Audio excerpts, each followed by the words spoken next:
Hello student, my self Shyam. और आज हम लोग बात करने वाले हैं आपके सनफ्लावर क्रॉप के बारे में, यानी कि सूरजमुखी क्रॉप के बारे में बात करने वाले हैं हम लोग। ठीक है, जो इसका साइंटिफिक नेम होता है वो आपका होता है एलियंथस एनस। ये आपका कंपोजिटिव फैमिली परिवार से संबंधित है। और जो इसका क्रोमोसोम नंबर होता है वो होता है आपका 34।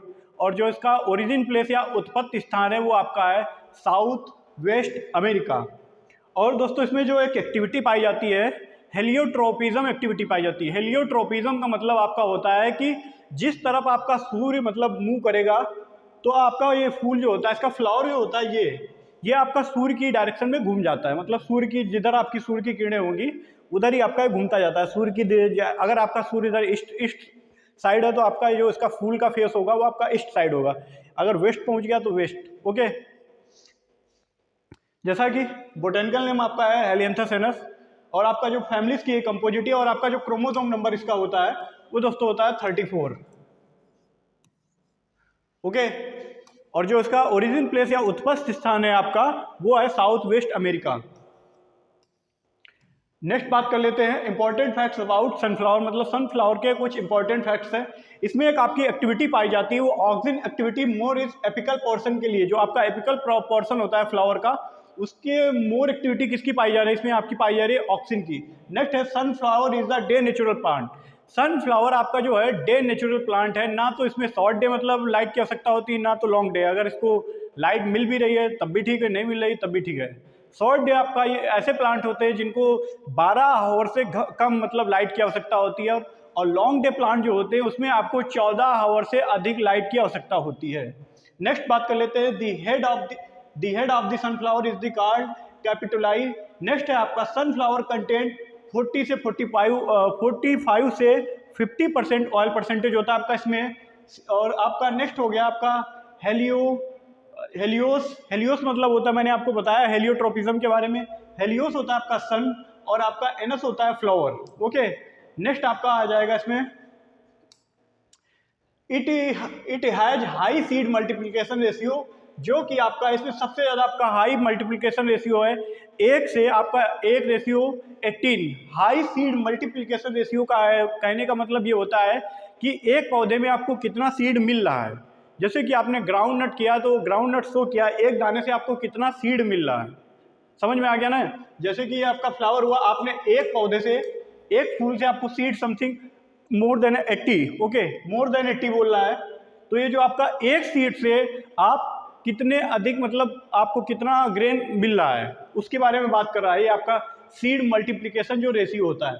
नेक्स्ट है sunflower has no unsaturated fatty acid content so it is the safe for the heart pattern.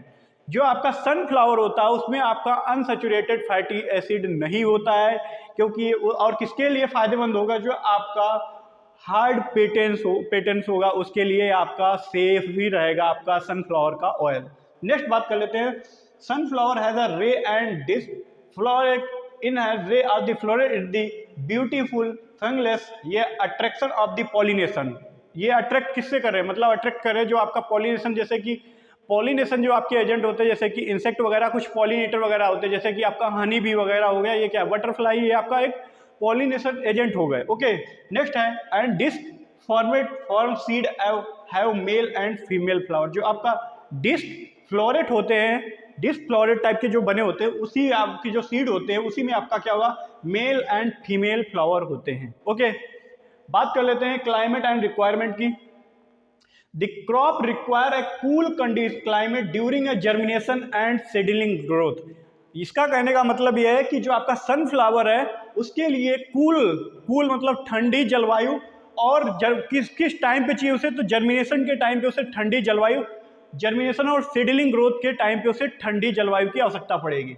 Next बात कर लेते हैं seedling tolerant frost moderately when until they reach the 4 and 6 leaf stage development. मतलब जब आपकी seedling कब tolerant हो जाएगी, जब इसमें आपके 4 से 6 लीफ स्टेज डेवलप हो जाएंगी।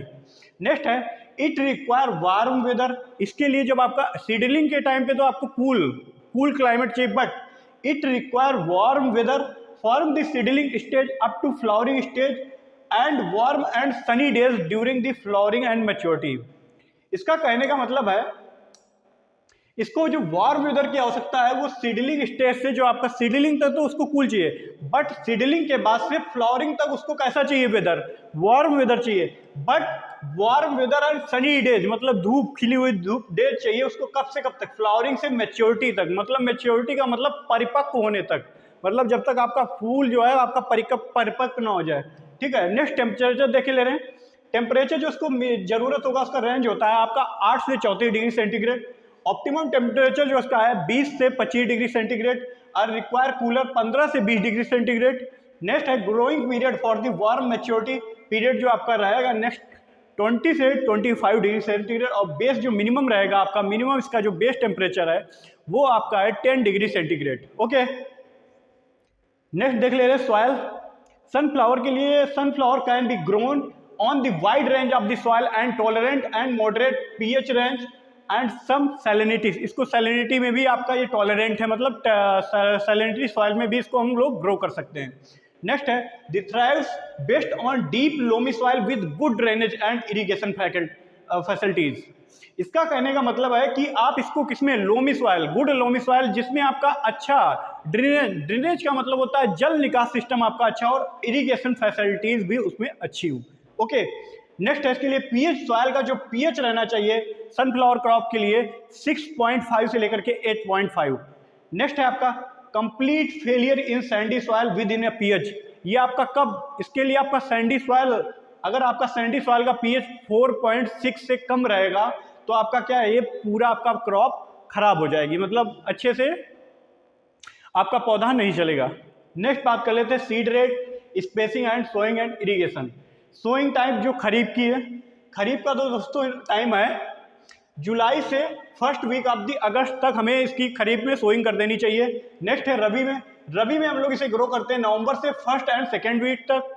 नेक्स्ट है आपका समर, समर में इसे फरवरी से सेकेंड वीक तक। जर्मिनेशन जो इसका है आपका इपीजियल है, इपीजियल में है क्या, जो कि आपकी कोटाइल डेंस मतलब बाहर आ जाते हैं, और हाइपोजियल में क्या होता है आपके कोटाइल डेंस मतलब बिलो द सॉइल रहते हैं। ओके, नेक्स्ट है seed rate and spacing. Normal seed rate जो आपका जरूरत पड़ेगा 8 से 10 केजी पर हेक्टेयर।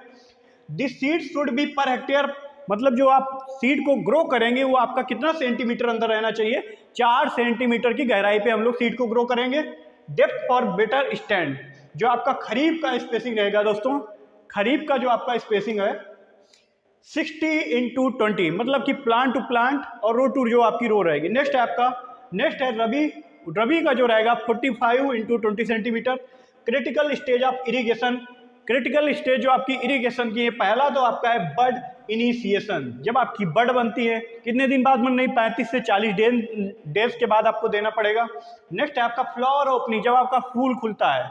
ओके, ये आपका कितने दिन बाद प्रोसेस हो रही, 55 से 65 दिन बाद।